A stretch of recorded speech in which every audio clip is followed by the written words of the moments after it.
Hello friends, welcome back to Prema's Life. இன்னைக்கு நம்ம சேனல்ல பார்க்க போற வீடியோ வந்து full saree draping வீடியோ தான் பார்க்க போறோம். இது வந்து beginnersக்கு teenagers இருக்கிறவங்களுக்கு ரொம்பவே யூஸ்ஃபுல்லா இருக்கும். ஸ்டெப் பை ஸ்டெப்பா எப்படி வந்து ஒரு saree wear பண்றது அப்படிங்கறத full tutorial இந்த வீடியோல பார்க்க போறீங்க. நம்ம சேனல்ல வந்து already pre-pleating video, box folding videos இருக்கு. லிங்க் நான் descriptionல கொடுக்கிறேன். பார்க்கலனா பாருங்க. Saree draping is an art ன்னு சொல்வாங்க. நம்ம என்னதான் வந்து pre-pleat பண்ணி box fold பண்ணி இன்னொருத்தர் கட்டி விட்டாலும் நம்ம as a Indian culture நம்ம saree கட்டற தெரிஞ்சுக்கிறது ரொம்பவே முக்கியம். முன்ன மாதிரி இல்லாம விரும்பி sarees கட்டறாங்க. இப்போ growing teenagers இருக்கட்டும், ஒரு farewell இருக்கட்டும், ஒரு function, ஒரு பார்ட்டிக்கு saree prefer பண்றாங்க. சோ அவங்களுக்கு ஒரு நல்ல ஒரு saree draping வீடியோ எனக்கு வேணும், நல்ல explain பண்ற மாதிரி ஒரு வீடியோ வேணும் நீங்க தேடிட்டு இருக்கீங்கனா இது நம்ம சேனல் உங்களுக்கு கண்டிப்பா யூஸ்ஃபுல்லா இருக்கும். இன்னும் நீங்க சேனலுக்கு சப்ஸ்கிரைப் பண்ணல, இத ஃபர்ஸ்ட் டைம் என்ன பார்க்கறீங்க அப்படினா மறக்காம சப்ஸ்கிரைப் பண்ணிக்கோங்க. இது வந்து ஒரு பியூட்டிஃபுல்லான red and grey color combinationல இருக்கிற saree. இதுதான் வந்து இன்னைக்கு நம்ம டம்மில கட்டி உங்களுக்கு காட்ட போறேன். ஸ்டார்ட் பண்றதுக்கு முன்னாடி இன்ஸ்கர்ட் நான் வந்து grey color யூஸ் பண்ண white யூஸ் பண்ணதுக்கு எதுக்குனா உங்களுக்கு டிஃபரன்ஸ் தெரியறதுக்காக.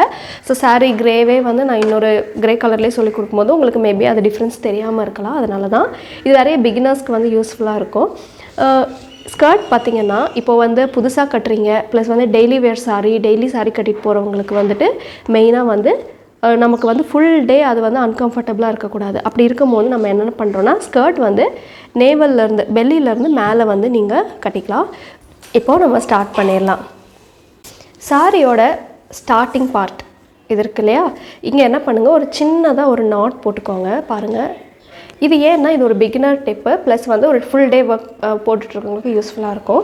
ஏன்னா இது வந்து சப்போஸ் வந்து நம்ம பாத்தீங்கன்னா saree கட்டிட்டே இருக்கும்போது நம்ம நடக்க அது அப்படியே மூவ் ஆகி கீழே கொஞ்சம் கொஞ்சமா இறங்க ஆரம்பிக்கும். அது இந்த மாதிரி டெய்லி வேர் sarees முக்கியமா.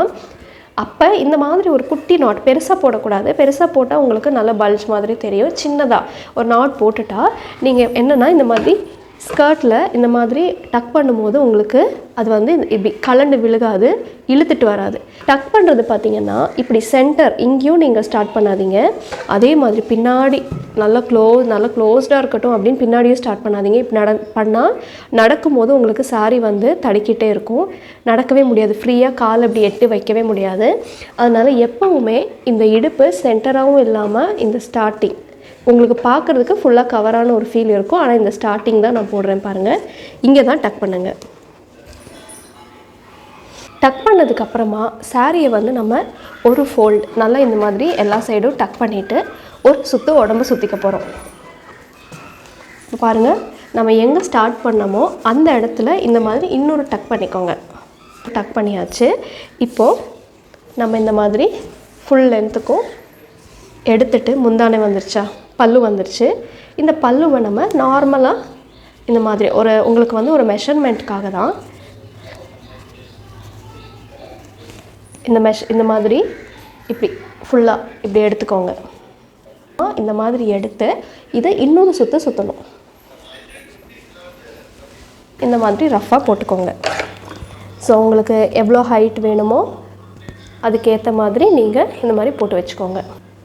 பல்லு ரெடி பண்ணுறதுக்கு பார்த்தீங்கன்னா நமக்கு என்ன சைஸ் வேணும், நம்மளோட பாடி டைப் லீனாக இருக்குமா மீடியமாக இருக்குமா அப்படின்றத பொறுத்து நம்ம எடுக்கலாம். ஃபர்ஸ்ட் ப்ளீட்டை மட்டும் கொஞ்சம் பெருசாக விடலாம். நான் இன்னொரு வாட்டி காட்டுறேன் பாருங்கள். கொஞ்சம் கூட பேலன்ஸ் இல்லாமல் கரெக்டாக வந்துருச்சு பாருங்கள். வந்துடாதீங்க. ஃப்ரண்ட் ப்ளீட்டை மட்டும் கொஞ்சம் பெருசாக வைக்கிற மாதிரி. அப்போ உங்களுக்கு வந்து பின்னாடி இருக்கிற ப்ளீட்ஸ் வந்து முன்னாடி வராமல் உங்களுக்கு அதுக்குள்ளேயே அடங்கி இருக்கும். இது எல்லா ப்ளீட்ஸையும் கரெக்டாக அரேஞ்ச் பண்ணிவிட்டு நம்ம பின் குத்திடலாம்.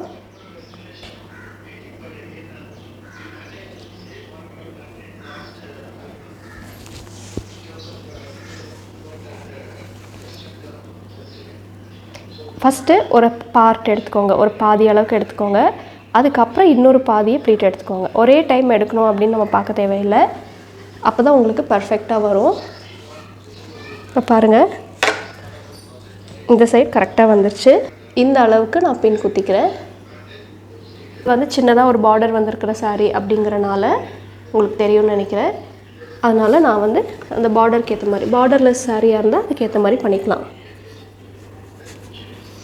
இது நம்ம இந்த இடம் இருக்கு இல்லையா,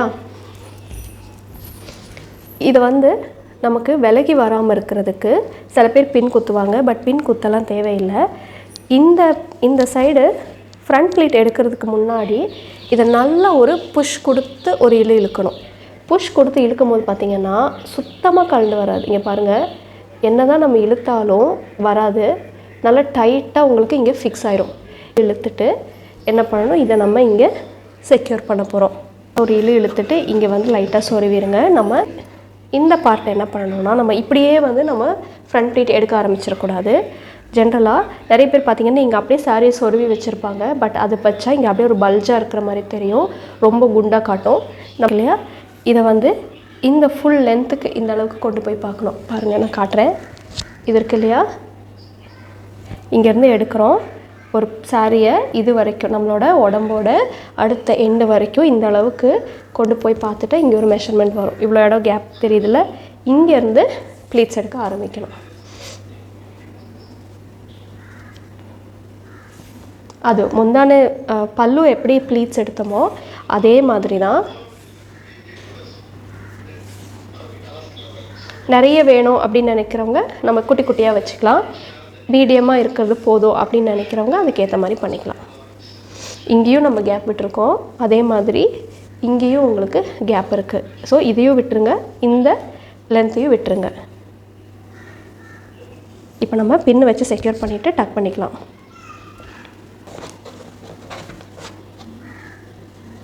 இப்போ நம்ம இந்த பார்ட் இருக்கு இல்லையா, இந்த பார்ட் தான் உங்களுக்கு நல்ல ஒரு ப்ளீட்ஸ் கொடுக்க போது. நான் முன்னாடியே சொன்னேன்ல, இதை நம்ம இழுக்கும் போது கரெக்டாக இங்கே வந்து உங்களுக்கு ஒரு டைட்னஸ் கொடுக்கும். இங்கே உங்களுக்கு சைட் ப்ளீட்ஸ் நிறையா வேணும் அப்படின்னு நினைக்கிறவங்க இதை வந்து பார்ட் என்ன பண்ணணும், நீங்கள் கரெக்டாக இந்த கேப் உங்களுக்கு இந்த கை தெரியுதுல்ல, நீங்கள் இந்த சைடில் இங்கே ஒரு சின்ன பார்ட் சாரி வந்து ஓப்பன் இருக்கும்.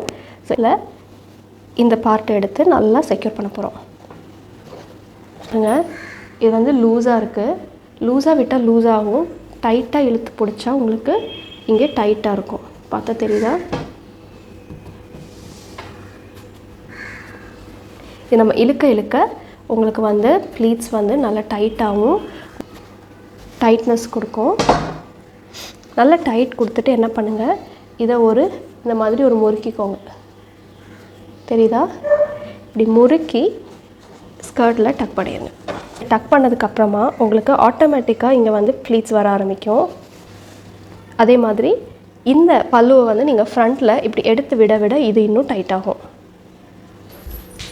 உங்களுக்கு பார்த்தாலே தெரியும். இந்த ப்ளீட்டை இப்படி முன்னாடி எடுத்து விட்டீங்க அப்படின்னா உங்களுக்கு இங்கே ஆட்டோமேட்டிக்காக ப்ளீட்ஸ் வந்து அப்படியே லைனாக வர ஆரம்பிக்கும். இங்கே நம்ம ப்ளீட்ஸ் வைக்காமையே நம்ம அந்த சொருவினதுக்கப்புறமே 1 2 3 4 5 ப்ளீட்ஸ் வந்து இங்கே ரெடியாக அப்படியே அழகாக வந்து நிற்கும். ஸோ ஒரு டெய்லி வேர் சாரி நம்மளுக்கு வந்து இடுப்பெல்லாம் தெரியாமல் பாருங்கள், இது அப்படியே இங்கே வந்து க்ளோஸ் ஆயிடுச்சு. அப்படியும் உங்களுக்கு தெரியுது அப்படின்னு நீங்கள் நினச்சிங்க அப்படின்னா இந்த பார்ட் இருக்கு இல்லையா, ஃபஸ்ட்டு பார்ட்டை எடுத்துகிட்டு இந்த செகண்ட் பார்ட்டை இந்த இடத்துல பின் பண்ணிட்டீங்க அப்படின்னா சுத்தமாக தெரியாது.